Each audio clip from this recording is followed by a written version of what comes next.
글로벌 증시에 영향을 줬던 주요 요인들 살펴보면서 특징 위주까지 확인해보는 시간입니다. 굿모닝 마켓 인사이트 로제타 투자자본 최진석 포트폴리오 팀장 함께하겠습니다. 어서 오세요. 안녕하십니까.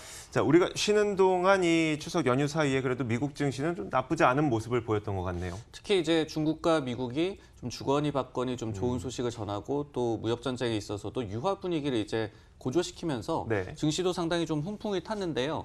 그림으로 한번 정리를 해봤습니다. 저희가 이제 지난주에 미국 증시의 흐름과 그리고 주요 내용들을 한번 살펴보면은 일단은 이제 주 초에도 중국에서 화웨이가 미국 상무부 상대로 한 소송을 이제 취하를 했죠. 2년 전에 이제 장비를 좀 압수당하면서 했던 그런 소송을 취하하면서 좀 유화 분위기를 내비쳤고, 그리고 중국에서 16개 품목에 대한 관세를 좀 면제시켰고, 그러면서 여기에 대한 화답으로 트럼프가 대중 관세율 인상을 연기했고, 여기에 대한 또 화답으로 중국이 이제 미국산 대두라든지 돼지고기에 대한 추가 관세를 면제시키고 또 농산물 수입 절차를 재개한다라는 소식이 전해졌습니다. 이렇게 미중 무역 전쟁과 관련해서 계속해서 좀 호재들이 전해지다 보니까 지난주로 보더라도 이제 S&P 500 지수가 약 1% 정도 상승을 했고, 이 밖에 이제 미국에서 소매 판매도 좀 좋았죠. 0.4% 전 달 대비해서 증가를 하면서 컨센서스를 상회했고, 여기에 또 유럽중앙은행에서도 부양책을 발표를 했죠. 그러면서 예금금리를 추가로 내렸고 또 11월에 200억 유로의 QE를 재개하겠다라고 밝혔기 때문에 네. 저희가 이제 쉬는 동안 상당히 글로벌 증시에는 좀 좋은 소식들이 많았고, 그래서 증시도 좀 훈풍을 탔습니다. 참 다행인 것 같긴 한데 우리가 뭐 상상하는 그리고 네. 혹은 기대했던 것보다는 상승 탄력이 좀 제한적이었던 것 같아요. 요즘에 그 얘기가 자주 많이 나오는 게 가치주와 성장주 사이에 순환매가 나타나고 있다. 그러니까 시장이 전체적으로 다 같이 올라가는 것이 아니라 많이 올라갔던 것이 내리고 내려갔던 것이 올라가는 그런 현상인 것 같은데 그 현상은 요즘 어떻습니까? 맞습니다. 그런 부분들이 이제 무역 전쟁과 관련해서 이만큼의 호재가 나왔음에도 그러니까요. 불구하고 지수 상승폭을 좀 제한시키는 요인이기는 했습니다. 근데 이제 순환매 이 현상 같은 경우에는 정도는 줄었지만은 여전히 주 후반을 갈수록도 아니면은 주간 전체로 보더라도 가치주가 이제 성장주를 아웃퍼폼하는 현상이 지속이 됐는데, 그래프로 한번 본다면은 지난주에 이제 대표적인 성장주 ETF인 이제 MTUM의 수익률이 마이너스 1.4%로 나타났고요. 네. 그리고 이제 대표적인 가치주 ETF인 VLUE가 플러스 2.4%로 나타나면서 극명하게 좀 대조를 보였습니다. 한 이제 화요일, 수요일장에서 이 같은 업종 순환매에 대한 얘기도 많이 나오고 또 언더퍼폼, 아웃퍼폼하는 정도도 몇 년 만에 최다다 이런 얘기들이 많이 나왔고, 주 후반에 갈수록 이런 부분들이 좀 해결되는 듯 했지만은 그래도 또 금요일장에서는 또 가치주가 성장주를 좀 아웃퍼폼을 하면서 네네. 아직까지는 이런 업종 순환매에 대한 얘기가 좀 사그러들지는 않고 있습니다.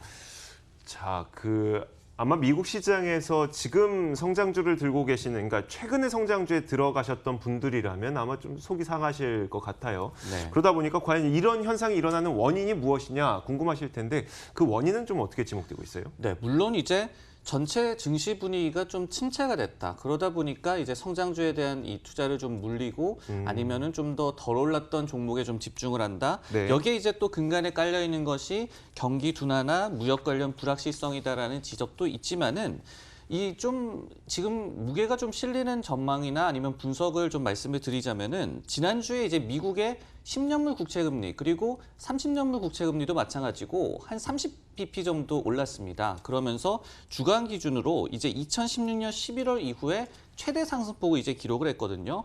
결국은 이제 주식에 대해서 좀 완전 뭐 대세 상승장이다 이렇게 보기는 좀 힘든 상황에서 빼기는 좀 발을 완전히 빼기는 좀 어려운 네네. 상황에서 일시적으로 이제 모멘텀을 보이는 업종이 나타난다는 거죠. 이처럼 국채금리가 상승을 하면서 금융업종이 있겠고 또 에너지 업종 같은 경우에도 유가 상승이라든지 이런 부분에 의해서 좀 모멘텀을 단기적으로 타고 있고, 그러다 보니까 잠시 이들 업종으로 옮겨갔다라는 이 해석이 좀 더 힘을 얻고 있습니다. 프랑스 IB인 나티시스 등에서 얘기를 하고 있는 분석이 되겠는데, 실제로 이제 지난주에 금융업종이 3.87% 상승을 했고 에너지 업종이 3.29%를 상승을 했기 때문에 어떤 이 전체적인 증시에 네. 완전히 힘이 좀 빠졌다거나 이런 거라기보다는 단기적으로 이런 이 모멘텀을 보이는 업종으로 옮겨갔다 이렇게 좀 해석이 또 무게가 실리고 있습니다. 알겠습니다. 어쨌든 이제 미국 증시는 다시 한번 신고점을 돌파하기 위해서 한 발 한 발 다가서고 있는 과정인데 네.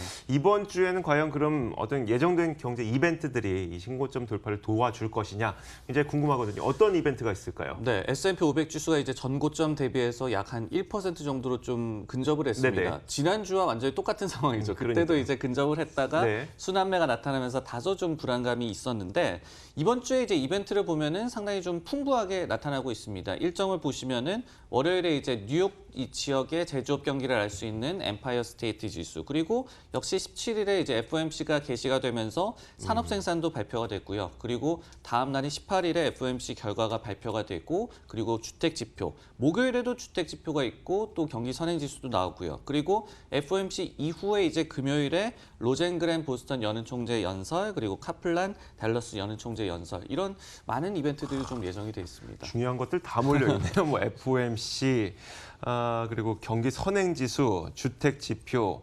정말 이번 주는 좀 봐야 될 것들이 많을 것 같아요. 근데 무엇보다도 이번 주는 누가 뭐래도 FOMC가 금리 결정을 어떻게 할 것이냐일 텐데 요즘 분위기는 어떻습니까? 네, 금리 결정 외에도 파월 의장의 기자회견도 있고 또 네. 경기 전망도 나오고요. 그리고 점도표도 나옵니다. 네네. 그러다 보니까 FOMC에 대한 이 기대감 아니면은 예상들이 좀 많이 나오고 있는데 지금 이제 20베이시스 포인트 금리 인하는 좀 기정사실화된 그런 상황이죠. 하단을 기준으로 봤을 때 이제 2%에서 1.75%로 금리가 이제 내려갈 것으로 보이는데, 그렇다면 이제 중요한 거는 향후 정책에 대한 좀 힌트를 연준이 어떻게 주느냐로 좀 맞춰질 것 같습니다. 첫 번째로 이제 다소 보수적이었던 점도표가 좀 어떻게 바뀌었을지가 관심사고요. 두 번째가 이제 예전에 FOMC 이후에 지금까지 무역 전쟁이라든지 아니면은 국채금리 하락이라든지 시장 불안 요소들이 좀 잠잠해졌습니다. 여기에 대해서 연준이 어떤 판단을 내리고 있을지. 세 번째로 추가 인하 반대표가 얼마나 나왔을지. 지난번에는 이제 두 표가 네네. 나오지 않았습니까? 그러니까요. 근데 이제 전문가들이나 아니면은 기관들에서 이번에 좀 반대표가 많이 나올 경우에 금리를 내린다고 하더라도 증시 변동성이 커질 수 있다라고 얘기를 하고 있거든요. 연준에서 의견이 엇갈리고 있는 부분이 이번에 어떻게 나올지도 관심사입니다. 알겠습니다. 이제 그 전문가들은 또 이번에 어떻게 예상을 하고 있는지 뭐 이게 전문가들이 예상을 한다고 해서 연준 위원들이 그 의견을 따라줄 리는 만무하겠지만 네. 그래도 이제 시장 전문가들의 판단을 한번 들어보고 싶네요. 이번 FOMC뿐만이 아니라 향후 정책 전반에 대해서 네네. 이제 블룸버그가 35명의 이코노미스트 대상으로 조사를 했는데, 향후 이제 이 금리 방향성을 본다면은 이번에 금리를 내리고 또 12월에 한 차례 정도 금리 인하를 더 단행을 하고, 그리고 2021년 말까지는 금리가 계속해서 동결될 것으로 보고 네. 있었습니다. 근데 이게 7월에 조사 대비해서 25bp 정도 낮아진 수치거든요. 좀 낮아지기는 했지만은 그렇게 전문가들이 급진적으로 이제 이 비둘기파적인 기조를 예상하고 있지는 않았습니다. 지금 보이는 이제 그림에서도 전문가들이 지금 해석을 하고 있는 연준의 금리 인하 취지가 대다수 74%가 중기 조정 과정이다. 연준의 의견에 좀 동조를 하고 있는 것이죠. 그리고 이제 이게 본격적인 인하 사이클에 들어간 것이다라고 해석하고 있는 전문가의 비율이 5분의 1 정도밖에 되지 않았고, 그리고 결국 제로금리까지 갈 것이다라고 예상하는 전문가는 지금 6% 정도 비율밖에 되지 않습니다. 그래서 이제 전문가들이 시장의 기대보다 그렇게 급진적으로 비둘기파 기조를 예상하고 있지는 않다. 이게 첫 번째 부분이 되겠고, 그리고 두 번째는 이 조사 결과 중에 이 눈여겨볼 만한 점이 FOMC라든지 파월 의장의 소통 능력에 대해서 네. 엑설런트라는 이제 평가를 내린 비율이 단 6%에 아유, 불과했습니다. 네. 특히 이제 파월 의장의 소통이 좀 더 나아질 필요가 있다라는 응답이 39%였거든요. 네네. FOMC는 29%였고요. 그렇기 때문에 이번에 FOMC에서도 결국은 파월 의장의 커뮤니케이션 능력, 이것도 그러니까요. 역시 좀 관심사가 되겠습니다. 단순히 그 뭐 금리를 더 많이 내릴 거다, 더 적게 내릴 거다의 문제점이라기보다도 네. 그 연준이 지금 시장에 시그널을 제대로 주고 있지 못한 것 같다, 제대로 신뢰를 좀 주고 있지 못하다는 것이 이 시장의 상승을 또 제한시키는 요인 가운데 하나일 것 같아요. 맞습니다. 자, 이어서 종목 한 가지 살펴보도록 할 텐데 이 종목도 아마 우리나라 분들이 굉장히 많은 관심을 갖고 계신 종목 가운데 하나일 거예요. 브로드컴.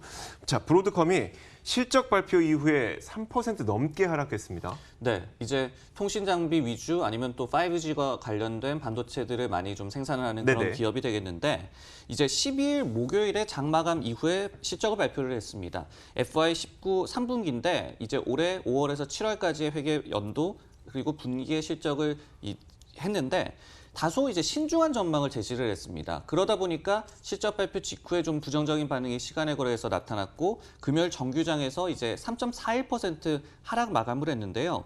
실적 한번 수치를 본다면은 좀 괜찮았습니다. 컨센서스가 이제 EPS가 5.13달러였는데 5.16달러가 나왔고요. 매출도 컨센서스에 이제 부합한 55.2억 달러로 전년 대비해서 한 9% 정도 네네. 증가를 했습니다. 그리고 사업부별로 보면은 역시 반도체 솔루션 부분의 매출은 전년 대비해서 한 5% 정도 역성장을 하기는 했지만은 이 기업이 이제 인프라 소프트웨어 기업인 CA라는 기업을 인수를 하면서 인프라 소프트웨어 부문에서 매출은 무려 132%나 늘었습니다. 네네. 이렇게 실적 자체는 좀 양호했는데 결국은 주가 하락 이유가 여러 가지가 있는데 첫 번째는 실적 자체는 양호했지만은 기대치가 워낙 낮아져 있었기 때문에 이를 이 상회하는 것에 대한 의미가 좀 퇴색했다라는 해석이 네네. 많이 나왔습니다. 실제로 최근 석 달간 이 기업에 대해서 EPS나 매출 전망치에 대한 상향 조정이 0건이었고요. 네네. 없었고요. 그리고 하향 조정이 26건이나 됐습니다. 이런 부분들이 일단은 시장에서 좀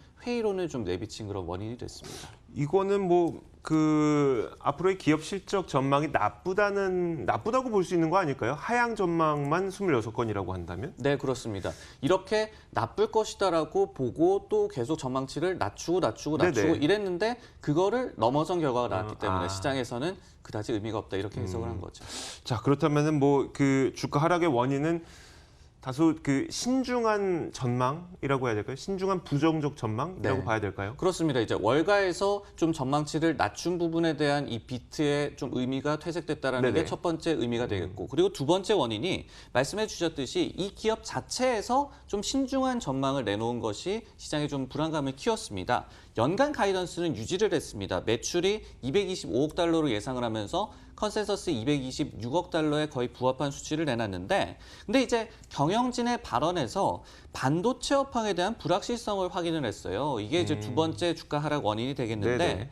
인프라 소프트웨어 부문은 안정적이다. 그리고 고객 기반이 탄탄하다라고 표현을 했지만은 반도체 부문 전망은 여전히 불투명하다. visibility가 very limited하다 이렇게 이 네네. 표현을 했거든요. 그러면서 이제 디레버리징으로 초점을 전환하겠다라고도 밝혔습니다. 그렇기 때문에 어떤 반도체 업황 개선 기미가 보인다 이런 발언을 기대했던 시장에서는 그러니까요. 좀 실망할 수밖에 없었습니다. 그러니까 이게 그 브로드컴의 주가 하락이 뭐 단순하게 뭐 이 기업이 돈을 잘 버네 못 버네 이것보다도 반도체 업황에 대한 전망이 좀 나쁘다는 것이 이 기업의 주가 하락을 이끌어냈다는 얘기고. 네. 더불어서 우리나라에서는 이제 또 반도체 업황이 또 굉장히 좀 밀접하게 연관될 수밖에 없으니까 저한테는 또 크게 또 다가오게 되는 것 같습니다. 아이비들의 평가도 한번 들어볼까요? 어떤 평가를 내놓고 있을까요? 근데 주가는 좀 많이 하락했지만 네네. 아이브리의 평가는 괜찮습니다. 좀 대체로 긍정적이었는데요. 일단 이제 서스퀘하나라는 이제 아이비에서는 기존의 목표 주가 315달러에서 345달러로 상향 조정을 했습니다. 한 20% 정도 업사이드를 본 건데 실적과 가이던스가 결국은 예상치에 부합했다. 그러면서 2020 회계연도에는 상황이 좋아질 것이다라고 예상을 했고요. 그리고 로젠블렛에서도 이제 장기 성장성 2021 회계연도부터의 성장성을 주목하면서 목표 주가를 350에서 370으로 올렸습니다. 버스타인에서도 300에서 340으로 올렸고 웰스파고도 290에서 300으로 올렸고 그리고 키뱅크라는 기관에서도 330에서 340으로 올렸는데 한 룹캐피털이라는 기관 정도에서 매수에서 보유로 투자 의견을 좀 하향 조정을 했습니다. 목표 주가는 그대로 유지를 했지만요. 결국 이번 실적은 괜찮았지만 저성장이 지속될 것이다라는 예상을 내놨습니다.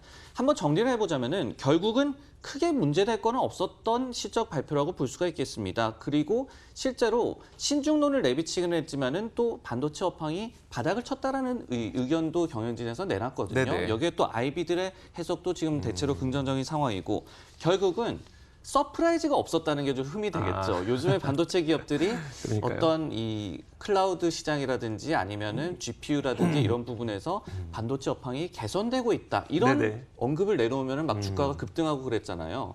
이런 서프라이즈가 없었던 게 좀 흠이었고 그러면서 일단은 하루에 좀 3% 이상의 하락세가 나타났지만은 이런 여러 가지 해석을 봤을 때는 네네. 주가 흐름은 좀 더 지켜볼 필요가 있을 것 같습니다. 알겠습니다. 자, 로제타 투자자문 최진석 포트폴리오 팀장과 함께했습니다. 말씀 고맙습니다. 네, 고맙습니다.